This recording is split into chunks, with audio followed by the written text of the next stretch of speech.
வணக்கம். முதலாவது என்னுடைய கருத்து, ஆம், இங்க இருக்கக்கூடிய அபிவிருத்தி சார்ந்த வேலை திட்டங்கள்ல, ஆ, வெவ்வேறு துறை சார்ந்த அமைப்புகளுக்கு இடையில இணைப்புகள் எவ்வளவு தூரம் இருக்கு என்பது முதலாவது கேள்விக்குறி. 2வது, இன்றைக்கு யுத்தம் முடிஞ்சு 16 வருடங்கள் ஆகியும் நாங்கள் ஆய்வுகளுக்கான நிதி ஒதுக்கீட விட பாதுகாப்புக்கான நிதியைத்தான் கூடுதலாக அரசு அந்த மட்டத்தை இன்னும் குறைக்கல. அப்ப உண்மையில இது என்னன்னா, ஒரு இப்ப சிவமாறண்ண மாதிரியான ஆட்களை வச்சு ஆய்வுகளுக்கு உட்படுத்த வேண்டிய ஒரு முக்கியமான விடயம். அப்ப அந்த ஆய்வுகள் தான் எங்களுக்கு சரியான முடிவை வந்து தீர்மானிச்சு இம்ப்ளிமெண்டேஷனை கொண்டு போகும். அதே நேரம் எங்களுக்கு இப்ப இருக்க ஒரு பெரிய ஆப்பர்ச்சுனிட்டி என்னென்றால், உலகம் முழுக்க எங்கட திறமை சார்ந்த புத்திஜீவிகள் ஆஸ்திரேலியால, கனடால, வேறு வேறு இடங்கள் இவைகளை வச்சு எங்களுக்கு தேவையான இந்த கட்டுமான ஆய்வுகளுக்கான உதவிகளையும் பெறலாம். அப்ப அதுக்கான எந்த முயற்சியும் எடுத்ததாக எனக்கு தெரியவில்லை. இந்த கருத்துல வந்து நீங்கள் நீரும் நிலமும் என்ற பயன்பாட்டுல உட்பட நான் 2 முக்கியமான விஷயத்தை சொல்லணும் என்னென்றால், எங்களுடைய நிலப்பயன்பாடுன்றது உண்மையிலே ஒரு விழிப்புணர்வற்ற தன்மையில, அதுவும் குறிப்பாக வடபகுதியில ஒரு ஃபெர்டைல் லேண்ட், அதாவது வந்து மிகவும் பயனுள்ள நிலப்பரப்பில நாங்கள் கட்டடங்களை அமைத்து செல்கிறோம். அதுக்கான எந்த சட்டதிட்டங்களும் சரியான முறையில் வரையறுக்கப்படவில்லை.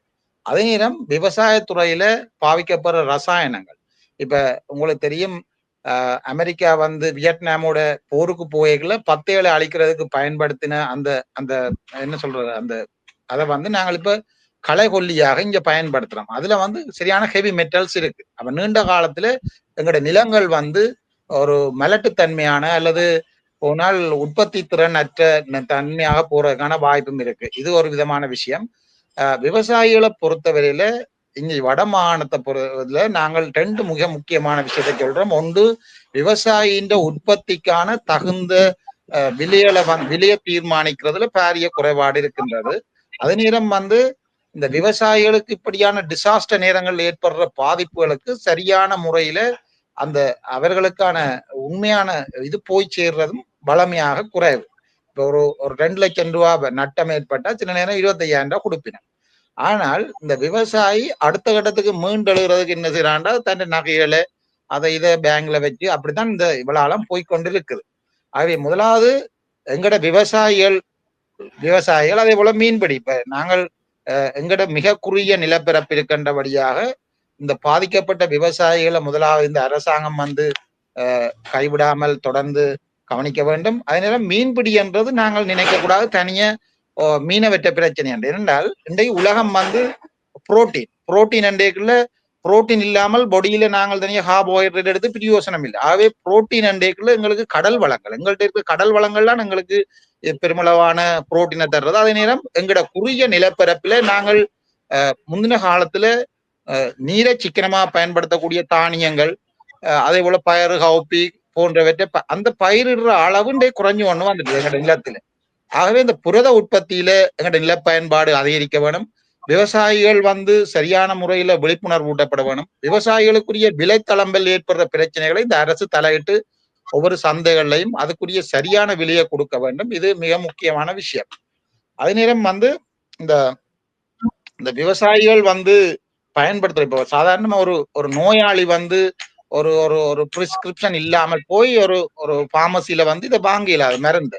அதே போல விவசாயிகள் பாவிக்கிற மருந்துகளுக்கும் சரியான ஒரு சிட்ட முறை கொண்டு வரணும். ஏன்னா இதுல நாங்கள் லூசா விட்டு இருக்கிறதால விவசாயி தனக்கு தெரிஞ்ச அளவில் தெரிஞ்ச வகையில பாவிக்கிறதால யூரோப்பியன் யூனியன்ல தடை செய்யப்பட்ட 25க்கும் மேற்பட்ட மருந்துகளை இங்க பாவிக்கிறோம். இன்றைக்கு ஊரா கேன்சர் வர்றதுக்கு காரணம் இதுதான் மிக பிரதான காரணம். அப்ப இதை நாங்கள் சட்ட ரீதியான சில விடயங்களுக்களால அரசு மேற்கொண்டு தண்டவனம்.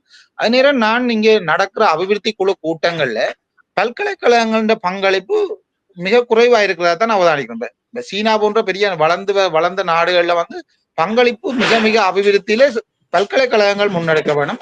அதுதான் என்னுடைய விவசாய மீன்பிடி போன்ற கிரீன் அண்ட் ப்ளூ எக்கனமியில பல்கலைக்கழகங்களோட பங்களிப்பு போதிய அளவு இல்லை என்றால் நான் நினைக்கிறேன். நன்றி. நீங்கள் இப்ப கேட்ட கேள்விகள் எல்லாம் நீங்கள் ஒரு சட்ட ரீதியான சட்டத்தின் ஆட்சி உள்ள ஒரு நாட்டுல வாழ்ந்து அந்த சட்டத்தை கீழ்ப்படுகிற ஒரு கட்டமைப்பு கீழே இருந்து உங்களோட மனதிலிருந்து வந்த கேள்வியாகவே பார்க்கிறேன். நீங்க சாதாரணமா பார்க்கலாம், சட்டத்தின் ஆட்சி என்றது இப்ப நீங்க பாக்குறீங்களா தையட்டி விகார இன்னும் ஒரு தனியாட்ட காணிக்க கட்டப்பட்ட ஒரு விகார, அப்ப அங்க பிரதேச பெர்மிஷன் எங்க போனாண்டா இல்ல. அதை போலதான் கன விஷயங்கள் இங்க நடந்திருக்கணும்டா பெர்மிஷன் சட்டம். இப்ப ஒரு கெமிக்கல் பேன் பண்ணினோம்டா அந்த கெமிக்கல் என்ன செய்யறாங்கன்னா லேபிளை மாத்தி கம்பெனியை மாத்தி வேற ஒரு பிராண்ட்ல வருது. உண்மையில முதல் ஒரு பூம்புல வரன்ற ஒரு கெமிக்கல் வந்தது. அந்த கெமிக்கல் அடிச்சா பூக்கும். ஆனா ரிசர்ச் சொல்லுது தேனியல் சாகும். ஆனா அதே லங்கம் என்ற கம்பெனிய பேன் பண்ணின அப்புறம் இப்ப வேற ஒரு கம்பெனி பெட்டியின் கலரையும் மாத்தி லேபிளையும் மாத்தி கெமிக்கலின் கலரையும் மாத்தி அடிக்குது. ஆனா அதே பொருள் அதே போல ரவுண்ட் அப் என்ற ஒரு பொருள்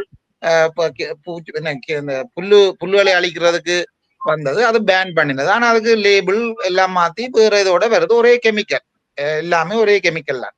அப்ப இது என்னண்டா முதலாவது சட்டத்தினால் நான் மலையகத்துல இங்க ஒரு மிக போர் நிறைந்த காலத்துல மலையகத்துலவே ஒரு ஆசிரியர் கொட்டகல தமிழகத்துல இருந்த நான் அங்க டவுனுக்குள்ள ஒரு சயின்ஸ் சென்டர் ஒரு டியூட்டரையும் ஸ்டார்ட் பண்ணி ஹெட்டனுக்குள்ள ஒரு 2 வருஷம் அங்க இருந்தேன். எனக்கு அங்க தெரியும் என்னென்றால் உண்மையில மலையக மக்களை வெள்ளக்காரர் ரெண்டைக்கு கூட்டி இருந்துச்சுனமோ அண்டையில இருந்து இண்ட வரைக்கும் அந்த மக்களை சம்பள ரீதியாகவும் சரி, இடரீதியாகவும் சரி, சுகாதார ரீதியாகவும் சரி, எந்த விதத்திலும் எந்த அரசும் முன்னேறவிடே இல்லை. அந்த மக்களின் பிளட்டை உறிஞ்சி கொண்டுதான் இருந்தது. இந்த அந்நிய செலாவணி டாலர் வருகை எல்லாத்துக்கும் அந்த மக்கள் பாடுபட்டு கொண்டிருந்தவ. அவர்களுடைய சுகாதாரம், அவருடைய கல்வி, அங்க ஒரு சனசமூக நிலையமே இல்லாத கிராமங்கள் எத்தனையோ இருக்குது. அதுக்கு மிக பிரதானமான காரணம் அங்க இருக்கிற அரசியல்வாதிகள் கூட அந்த மக்களுடைய சந்தா பணத்தை பெற்று மிகப்பெரிய தனவந்தர்களாக இருக்கிறார்கள். அந்த மக்களை கவனிக்க இல்லை.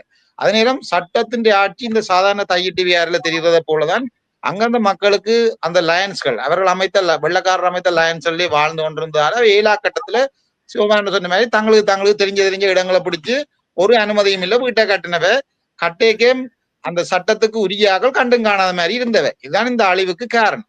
அது மாத்திரமில்ல அந்த மக்களை ஒரு அளவுக்கு மேல கல்வியிலேயோ பொருளாதாரத்திலேயோ வளர விடாம மிக பிரதானமா இருக்கிற காரணம் மதுபான சாலைகள். பதுளையில இருக்கிற ஒரு தனியாருக்கு மாத்திரம் 120 பார் இருக்கு. சரிதான். அப்ப ஒட்டுமொத்தமா மலையகத்தின் சந்தி பொந்து எல்லா இடமும் அப்ப உங்களுக்கு சம்பளம் மண்டை வந்தா டவுன்ல பார்க்க தெரியும் சம்பளம் வந்திருக்க. அவர்கள் என்ன செய்யணும் போய் அன்றைக்கு எல்லாம் போத்துல வேண்டி 10 நாள்ல சம்பளம் முடிஞ்சிடும். பிறகு ஹெல்த்தி இல்லாத சாப்பாடு, கல்வி இல்ல, பொருளாதார அப்ப ஒரு நல்ல இடத்துல காணி வேண்டி வீடு கட்டையிலாது. அதான் அங்க நிலைமை. எனிவே என்ன நான் சொல்ல வரேன்றால் முதல் ஒரு நாட்டுல சட்டம் சரியான அமுல்படுத்தப்பட்ட சட்டமா இருக்க வேண்டும்.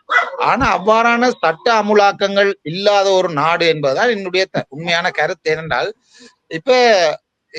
இப்ப சிவமாரண்யாக்கள் கனகாலமே சேராக பாடுபட்டிருக்கணும். இந்த இரணமடைவின்ற மேலதிக நீரைத்தான் தாங்கோண்டு மேலதிக நீரை தாங்கோண்டு கேட்டவன். அப்ப ஆனா இன்ற வரைக்கும் அந்த மேலதிக நீர் இவ்வளவு தூரம் இரணமடுவ கட்டுமானங்களை உயர்த்தியும் அங்க உள்ள அரசியல்வாதி விடுறாருல இந்த மேலதிக நீரை மக்கள் எங்களுக்கு யாழ்ப்பாணம் தர வேண்டாம். கிளிநொச்சியிலேயே ஒவ்வொரு வருடமும் எத்தனையோ மெட்ரிக் டன் உரங்களை வயலுக்கு எறிகிறோம். அப்ப கிட்னி பாதிக்கப்படும். அப்ப கட்டாயம் என்ன செய்யணும்னு சொன்னா அந்த இரணமடு மேலதிக தண்ணியை கொண்டே கடல்ல விட்டு கடலை சுத்திகரிச்சு கொண்டு வாண்டா இவ்வளவு டிஃபிகல்டிஸ். அப்ப அது மக்கள்லாம் யோசிக்கணும். எங்களுக்கு யாழ்ப்பாணம் கிளிநொச்சி என்ற பிரதேசவாதம் வேண்டாம். கிளிநொச்சி மக்களுக்கு அந்த தண்ணியை கொடுங்கோண்டதான் எங்கிட்ட தாழ்மையான வேண்டுகோள். என்றால் வருடம் 100க்கும் மேற்பட்ட கிட்னி பேஷண்ட் கிளிநொச்சியில உருவாகிடும். ஏனென்றால் நீங்க விவசாய திணைக்களத்தின் வழங்கப்படுற உரங்களின் அளவை எடுத்து பாத்தீங்கன்னா எத்தனையோ மெட்ரிக் டன் நாங்க வயலுக்கு அள்ளி ஏறுகிறோம். அவ்வளவு தண்ணியும் எங்க போய் சேர போகுது? இந்த கிளிநொச்சி மக்களோட கிட்னிக்கு தான் போகுது. அப்ப அதை அதே நேரம் அந்த அங்க உள்ள கொஞ்சம் விவசாயிகள் அந்த நிலப்பிரபுத்துவமானார்கள் ஒரு கொஞ்சம் பேர் அவைய வச்சுக்கொண்டு இந்த பொலிட்டிஷியன் செய்து கொண்டு இருக்கிறார். அப்ப இதுக்கு மக்கள் வெளிப்படையாமல் ஒரு அளவும் இதுக்கு மாற்று திட்டம் கொண்டு வருகிறாது. மற்றது நீங்கள் சொன்ன மாதிரி தீவ பகுதி அதுவும் பெரும்பாலும் தென்மராட்சி பகுதி மக்கள் இவர்களுக்கெல்லாம் குடிநீர் மிக மிக அவசியமான ஒரு விஷயம். ஏன்னா நாங்கள் இடம்பெயர்ந்து தென்மராட்சியில இருந்தாங்க அங்கே கிணறுகள் தண்ணிகள் நிலைமையெல்லாம் எங்களுக்கு தெரியும். ஆகவே அந்த தண்ணிகளை நாங்கள் ஒரு சுத்தமான சுகாதாரமான தண்ணியை வழங்கணும் என்றால் உண்மையில என்ன செய்யணும் ஒரு அபிவிருத்திக்குள்ள அரசியல் குறுக்க நின்றா ஒன்றும் செய்ய முடியாது. இப்படியான நாடுகள்ல உள்ள பிரச்சனை அதுதான். நிபுணத்துவம் வாய்ந்தவருடைய கருத்துக்களுக்கு முன்வழிகிறதுல அங்க உள்ள அரசியல் அங்க நிறைய கூலி தொழிலாளர்கள் வேற மக்கள்லாம் பெரும்பான்மையா இருக்கிறால் நிலப்பிரபுத்துவமானார்கள் கூட்டி கழிச்சா கொஞ்சம் பேர் அவைய வச்சுக்கொண்டு இந்த நீர் வளங்களை தடை செய்து வச்சிருக்கிறதால இந்த மக்கள் நல்ல நீரை பெற முடியாம இருக்கு. ஆமா, உங்களிடம் தான் நான் தொடர்ச்சியாக நீங்க மலையகம் பற்றி எவ்வளவு அங்கே ஒரு அனுபவம் வாய்ந்த ஒருவராகவும் கரிசனையோடு பேசிய காரணத்தினால் நான் ஒரு விடயத்தை கேட்கிறேன். இந்த மலையக மக்கள் அவர்களுடைய இருப்பிடங்கள் தொடர்பாக இப்போதெல்லாம் அதிகம் பேசப்பட்டு கொண்டிருக்கின்றது. அவர்களுடைய இருப்பிடம் இந்த வடபுலத்தை நோக்கி சிந்திக்கப்பட்டு கொண்டிருக்கின்ற வேளையில் உங்களுடைய கருத்துக்களை பதிவு செய்யுங்கள். உண்மையில் இது வரவேற்கத்தக்க விடயம். மலைய தமிழ் மக்கள் என்பது அவர்களும் எங்கட தமிழ் மக்கள் தான். அவர்களுக்கு இப்படியான ஒரு ஆபத்து வரைக்குள்ள நாங்கள் சொல்றோம். இப்ப இன்றைக்கு முல்லைத்தீவு எடுத்தீங்கன்னா முல்லைத்தீவுல 20% லேண்ட் தான், 20% காணி தான் தனியார் காணி, 80% அரச காணி என்று வச்சிருக்கணும். அப்ப இந்த அரச காணி யாருக்கு சொந்தம்? சுதேசிகளுக்கு சொந்தமா, யாருக்கு சொந்தம் இல்லாததால நாங்கள் காணி அதிகாரம் கேட்டு சண்டை பிடிச்சினாங்க. அப்ப என்ன நாங்கள் சொல்ல வரோம்னா, இந்த 80% அரச காணி என்று வச்சிருக்க அந்த மாவட்டம் வர்மக்கோட்டுல எவ்வளவோ பின்னுக்கு இருக்கேன் என்றால் முன்னேற முடியாது. அரச காணியில ஒரு ஆக்டிவிட்டிஸ். அப்ப நாங்கள் இந்த மக்களை சரியான காணிகளை இனங்கண்டு அவர்களை கொண்டு வந்து குடியேற்ற வேண்டியது இந்த அரசின் கடமை, மிக பிரதானமான கடமை. அப்ப ஏன் நாங்கள் முல்லைத்தீவு இப்படியான வடக்கு பகுதிகள் என்றால் அவர்கள் தமிழ் மக்கள், இங்க தமிழ் பாடசாலை இருக்கு, கலாச்சாரம் இருக்கு, பண்பாடு இருக்கு. அது முல்லைத்தீவு மட்டும் இல்லை, இங்க எங்கெங்க அரச காணிகள் இருக்குதோ அங்கே இருக்கலாம். அதை விட புலம்பெயர்ந்து எத்தனையோ தனவந்தர்கள் சொல்லியிருக்காங்க எங்கட காணியில தாரம் அதுலயும் நாங்கள் குடியிருத்தலாம். அப்ப நாங்கள் என்னென்றால் அந்த காலத்துல டேவிட் ஐயா போன்றவர்கள் இதை செய்தபடியாத்தான் வவுனியாவில் எவ்வளவு தமிழ் மக்கள் மிகவும் பாதுகாப்பாக இருக்கிறார்கள், வயல்கள் செய்கிறார்கள், அவருடைய கல்வி தரத்துல உயர்ந்திருக்கிறார்கள், விவசாயத்துல முன்னேறி இருக்கிறார்கள். அவர்களோட மேல்நிலைக்கு வவுனியா டவுனுக்கு இருக்கிற பெரும்பாலான பிசினஸ் மேக்னெட் எல்லாம் டேவிட் ஐயா கொண்டு குடியிருத்தினார்கள் அந்த காந்தியம் என்ற அமைப்புகளால.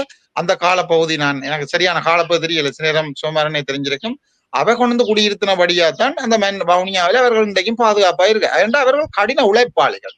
அப்ப அந்த கடின உழைப்பாளிகளுக்கு அங்க நிலத்தினுடைய இன்ற வரைக்கும் ஒரு பரப்பு காணி கூட வெள்ளக்காரன் போனா பிறகு ஒரு பரப்பு காணி கூட அந்த மக்களுக்கு வழங்கப்படையில்லை. இன்னும் அந்த லைன்ஸ்ல இருக்கிற அந்த பில்டிங், ஒரு பில்டிங் ஒரு பிஸ்கட் பட்டிக்கு எக்ஸ்பயரி டேட் இருக்கிற மாதிரி அந்த பில்டிங்க்கு ஒரு எக்ஸ்பயரி டேட் இருக்கு. அதுக்குள்ளேயே தான் அதுகள் வாழுதுகள், எத்தனை பரம்பரையா வாழுதல். ஆனா இதே காலப்பகுதியில மொரீசியஸ், தென்னாப்பிரிக்கா, வேறு இடங்களுக்கு போனாங்கள். வாழ்நிலையில அவை எங்க நவநீதம் பிள்ளை தென்னாப்பிரிக்கால இருந்து வந்த தமிழால். அப்ப அவைகள் எல்லாம் இன்றைக்கு யூஎன்ல வேற லெவலுக்கு போயிட்டேன். இன்னும் இந்த மக்கள் அந்த லெவலுக்கு போயில்லை. அப்ப அங்க வந்த பொலிட்டீசியன்ஸும் அப்படி, அந்த மக்களும் அப்படி இருக்கிறதால இவர்களை நாங்கள் இருகரம் கூப்பி வரவேற்கிறோம்.